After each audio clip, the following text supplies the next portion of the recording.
Deus quer que você reine. Cristo é a nossa redenção.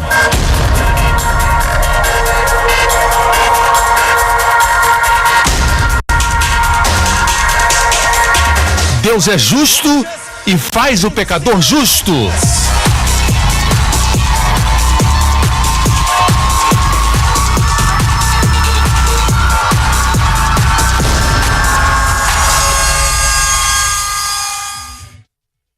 No último programa, O jovem rico que se aproximou de Jesus.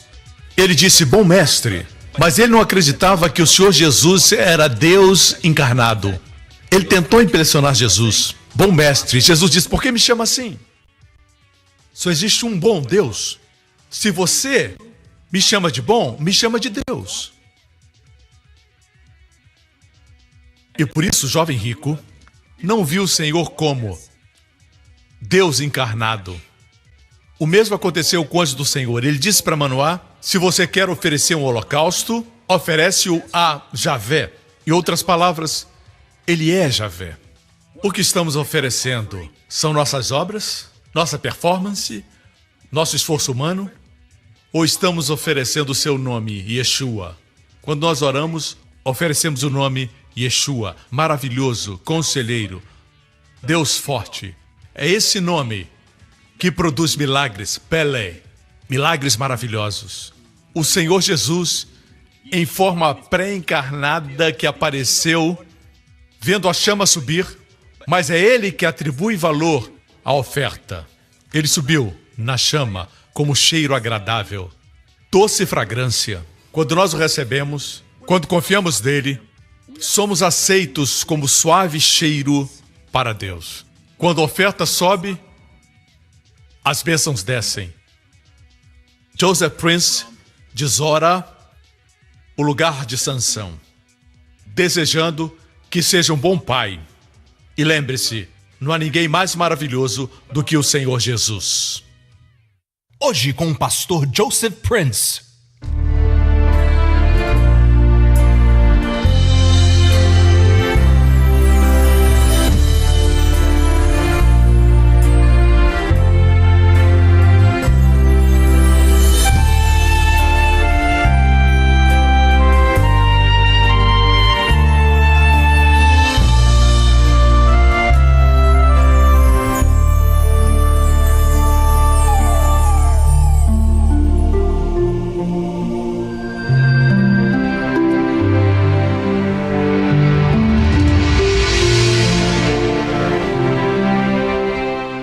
Olá, eu sou Joseph Prince e agora, como pode ver, a minha retaguarda está ao Mar da Galileia e estou na área onde foi dado o Sermão da Montanha.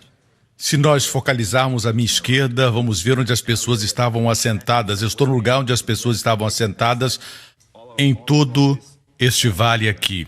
E Jesus estava sentado lá em cima, onde está aquele prédio. A acústica aqui é incrível. Se você estiver lá, eu aqui posso ouvir o que você está falando. Eles o escutavam pregar cada palavra, aqui onde estavam assentados. Eu achei esse o lugar perfeito para compartilhar o que tenho no meu coração, com respeito a uma profecia falando dessa área, porque Jesus realizou 2/3 dos seus milagres nessa região, às margens desse mar, nas montanhas e vales das cidades da Galileia. 2/3 dos seus milagres. Ele fez mais milagres aqui do que fez em Jerusalém. Eu creio porque Jerusalém era um centro religioso e os religiosos sempre obstruíam o fluir da sua graça e seus milagres. Graça e justiça própria, como água e óleo, não se misturam. Na verdade, quando a graça se encontra com o pecado, perdoa os pecados. Quando a graça se encontra com a necessidade, supre a necessidade. A única coisa que obstrui a graça, encontramos em Gálatas, capítulo 5, que diz que caímos da graça quando pecamos? Não. Quando você tenta ser justificado pela lei. Se procura justificação pela lei, cai da graça. Agora, quando você cai em pecado, você cai sobre a graça e a graça pega você e o restaura. As pessoas têm a ideia de que quando caem em pecado, permanecem lá. Não. É quando se cai em pecado que se encontra a graça de Deus. E a coisa mais importante é introduzir essa pessoa à graça. E ela se levanta, porque a graça tem o poder de levantar.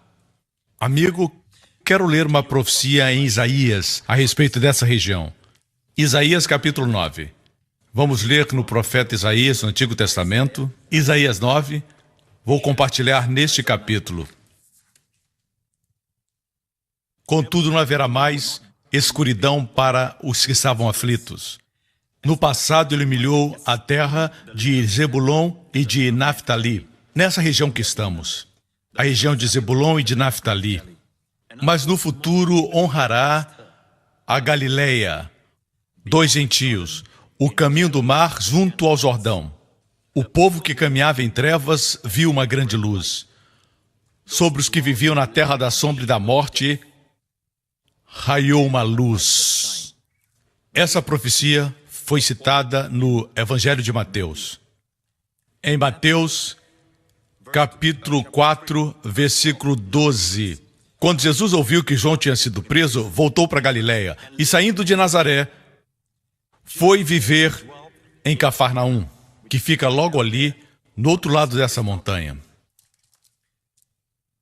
Foi viver em Cafarnaum, que ficava junto ao mar, na região de Zebulon e Naftali, para cumprir o que fora dito pelo profeta Isaías: terra de Zebulon e Naftali, caminho do mar, além do Jordão, Galileia dos gentios. Tinham muitos gentios aqui. Essa foi a razão porque Jesus fez tantos milagres aqui. Os gentios não conheciam a lei, não tinham justiça própria, sabiam que eram pecadores, mas quando encontravam a graça de Deus, o poder de Deus e os milagres fluíam. Deixe-me continuar a profecia citada em Mateus, profecia de Isaías.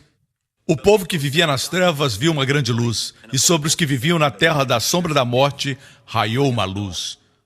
Diz que esse lugar, por causa dos gentios que tinham adoração a ídolos, idolatria, a nova era e todo tipo de superstição, mas ainda assim Jesus realizou muitos milagres aqui.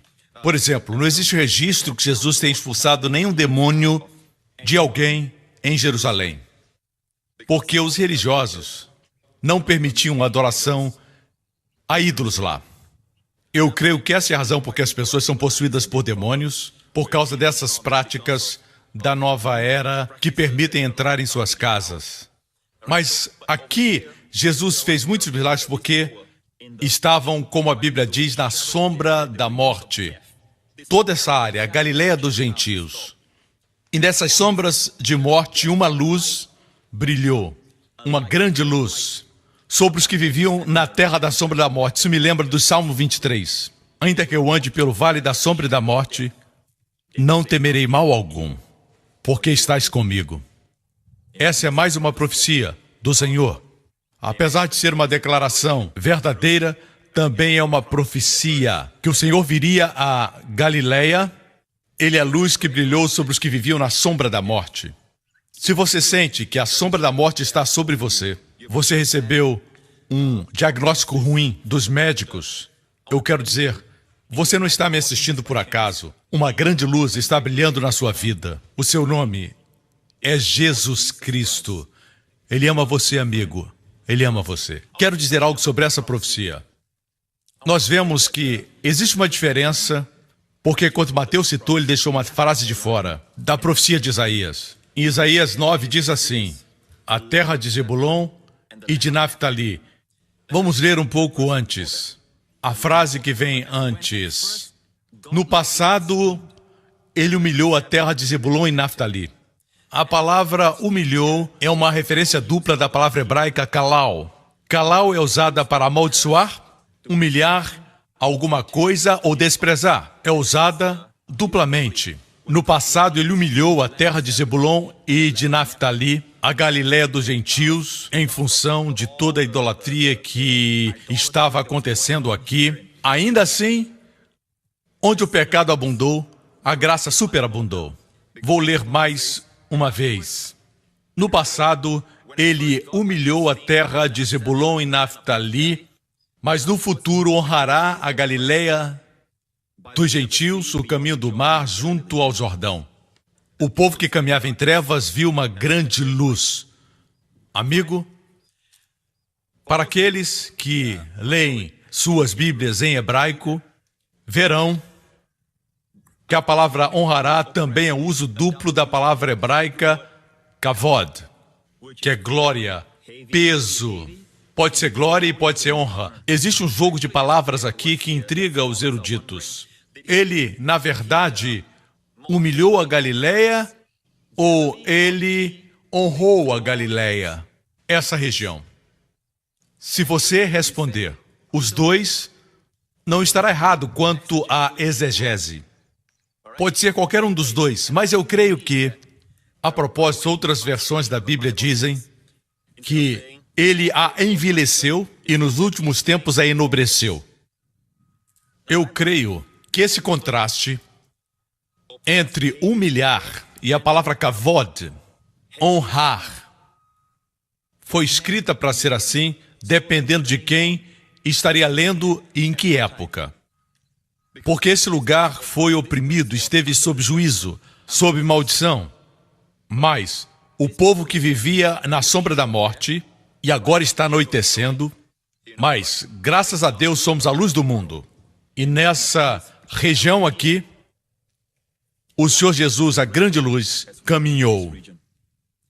Ou seja, essa região onde estamos foi grandemente humilhada e também honrada. As duas coisas são verdadeiras. E eu acredito que esse contraste foi proposital.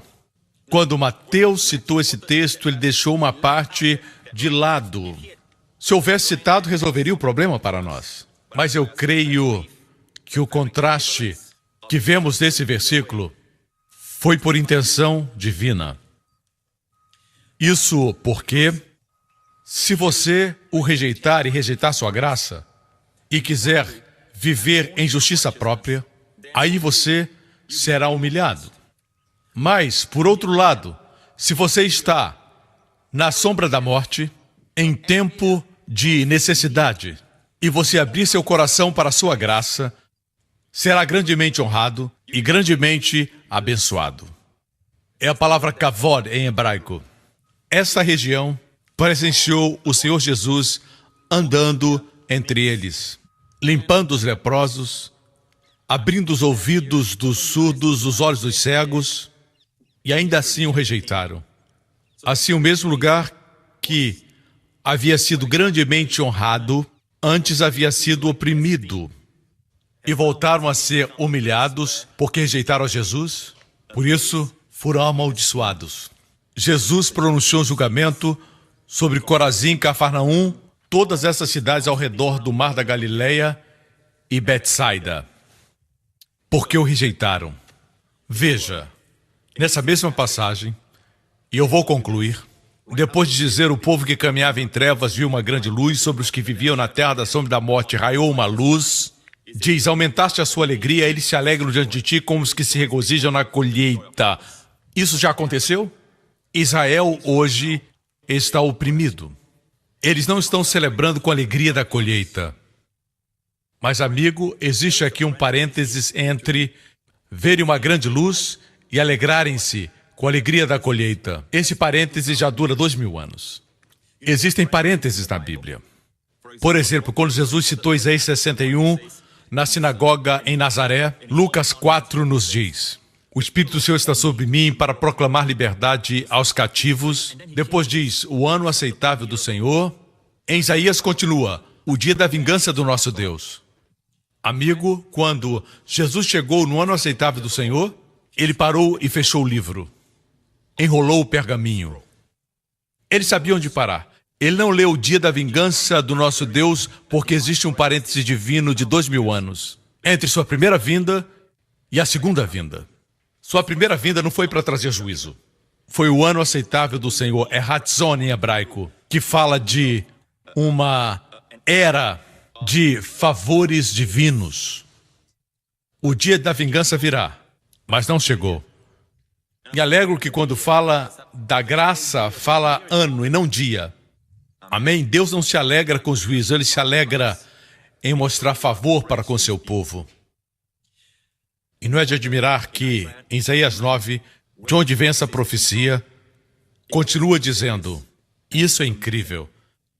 Versículo 6 de Isaías 9, porque o menino nos nasceu, um filho nos foi dado, e o governo está sobre os seus ombros, ele será chamado Maravilhoso, Conselheiro, Deus Poderoso, Pai Eterno e Príncipe da Paz. Ele estenderá o seu domínio e haverá paz sem fim. Amigo, o menino nos nasceu. Essa profecia está no mesmo capítulo que eu li, quando fala da Galileia dos gentios. A resposta está aqui. Um menino nos nasceu. Um filho nos foi dado. Como menino, ele nasceu. Como filho, ele sempre existiu. Como filho, ele não poderia ter nascido. Ele nasceu como menino, como filho, foi dado. Um fala da sua humanidade, a outra parte fala da sua divindade. E aqui fala dos seus lindos nomes, Maravilhoso, Conselheiro, Deus Poderoso, Pai Eterno, Príncipe da Paz. No hebraico, tem uma beleza extraordinária porque tem um ritmo. Se fala dessa forma, El Gibor, Deus Poderoso. El Gibor, Poderoso Deus. Aviad, Pai da Eternidade. Sar Shalom, Aviad, Sar Shalom. El Gibor, tem um ritmo. E Isaías é um livro poético, na verdade. A poesia está bem presente no hebraico. Mas, amigo, veja isso. Ele estenderá o seu domínio e haverá paz sem fim. É impossível descrever como será no futuro, quando Cristo vier reinar na terra. O aumento da sua paz e do seu governo não terá fim. Nós pensamos que o céu será tudo. Não, amigo. O seu governo vai continuar crescendo e expandindo. E o aumento da nossa paz vai também continuar crescendo. Dá para você imaginar isso? É incrível. Isso nos maravilha. Nos diz aqui que o governo estará sobre os seus ombros. Deixe-me concluir com isso. O governo estará sobre os seus ombros. Onde está o governo da sua vida? Nos seus próprios ombros? Ou nos ombros de Jesus? Os ombros são um lugar de força, um lugar de poder. Diz que o governo estará sobre os seus ombros. Eu me lembro do José da Bíblia. O povo veio a ele querendo pão. E ele disse, o que vocês têm para dar? Disseram, vamos comprar o pão. Ele disse, ok, me dê o dinheiro e eu dou o pão. No ano seguinte, eles vieram a ele e disseram, não temos mais dinheiro. E ele disse, o que vocês têm para dar? Disseram, nossos rebanhos. Me dê os rebanhos e eu vou dar o pão. E no ano seguinte, eles vieram outra vez e disseram, queremos pão. E ele disse, o que vocês têm? Eles disseram, só temos nossas casas e possessões. E José disse, me deem as casas e as possessões. E finalmente, no ano seguinte, eles voltaram e disseram, queremos pão. E ele disse, o que vocês têm? Eles disseram, não temos mais nada. Já demos tudo. E o que José disse? Entreguem suas vidas. Finalmente, eles se entregaram e falaram, nós somos seus. Ele lhes deu pão. Amigo, deixe-me dizer isso. Foi o final do problema deles. Eu posso imaginar um egípcio à noite. Ele está deitado em algum lugar, ele está acordado e preocupado. E a esposa dele diz, o que está acontecendo com você? Estou preocupado com amanhã, estou preocupado com o nosso futuro. Me preocupo se nós teremos pão para comer. E a esposa diz, relaxa, não somos mais nossos donos. Isso é problema de José. Pertencemos a José. Ele vai tomar conta de nós. Amigos, é a mesma coisa. No momento que você entrega a sua vida ao José Celestial, acabam seus problemas. Amém? Eles nunca mais foram a ele pedir pão. Porque agora o problema deles era problema de José. Amém? O mesmo com você. Quando você entrega a sua vida ao Senhor Jesus, não é mais seu problema, não é mais sua tribulação. O desafio não é seu. Não precisa mais se preocupar com o futuro. Ele vai cuidar de você. Você só descansa. Amém? Da terra de Zebulon e Naftali, a Galileia dos gentios, o lugar onde, sobre a sombra da morte, raiou a luz. E a grande luz está nas nossas vidas. Amigo, me alegro por pregar aqui onde tudo isso aconteceu. Lembre-se, Ele é o mesmo ontem, hoje e para sempre. Aí onde você está assistindo, Ele está. Sejam quais forem as trevas, amigo, entregue sua vida ao Senhor. Não somente o seu dinheiro, suas possessões. Quando você entrega a sua vida, como os egípcios entregaram suas vidas a José, acabaram-se seus problemas. O mesmo com você. Entregue sua vida a Jesus Cristo. Mesmo se já é cristão, entregue sua vida e diga: Senhor, de hoje em diante, minha vida, minha alma, meu espírito lhe pertencem, Senhor. Amém? Renda-se e confie nele. Ele cuida dos seus. Amém? Você não foi comprado com sangue de bois, você foi comprado com precioso sangue, o sangue do Filho de Deus, o Rei de Israel. E porque pertence a Ele, descanse. Ele cuida de você. Amém.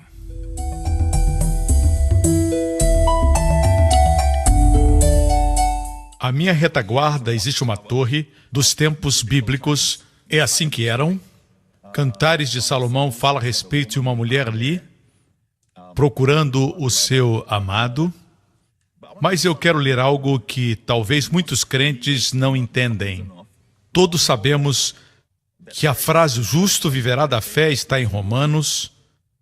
O justo viverá da fé aparece em Gálatas. Mas esta frase é uma citação de Abacuque no Antigo Testamento. Mas antes do versículo "o justo viverá da fé", vamos ver o que diz Abacuque. Livro de Abacuque, capítulo 2. Verso 4 do capítulo 2 diz: "Eis que a sua alma está orgulhosa, não é reta nele, mas o justo pela fé viverá." Esse versículo caracteriza o novo concerto e foi repetido por Paulo aos Romanos e também em Gálatas. Vamos ver o contexto. É muito interessante o contexto. Foi interessante ver, quando estudava isso, qual o contexto do versículo "justo viverá pela fé." No versículo 1 do capítulo 2, antes de chegarmos ao versículo 4, verso 1 diz: "Sobre a minha guarda estarei." Sobre a minha guarda estarei, diz Abacuque. Nós também temos que vigiar. Por quê?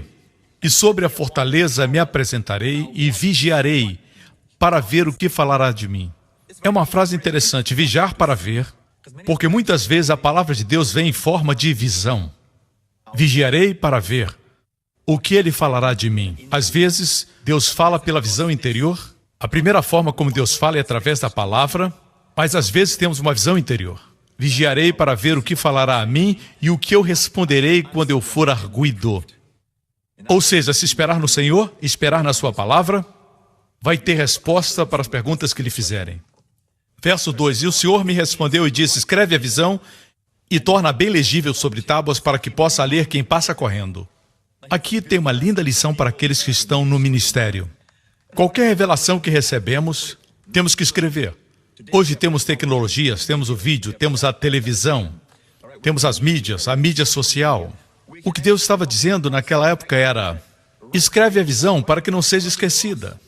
Escreva a visão, torne-a legível. Não esqueça.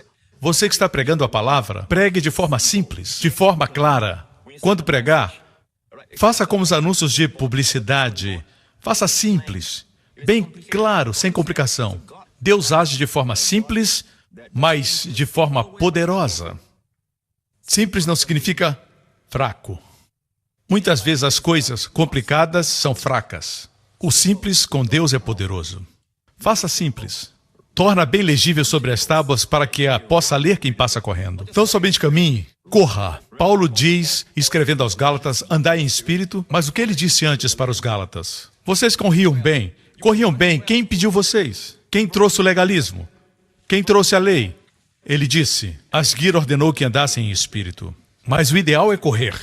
Amém? Correr quer dizer cumprir a sua missão. Quando alguém lê a visão de Deus, deve correr. Versículo 3, porque a visão é ainda para o tempo determinado, mas se apressa para o fim, e não enganará.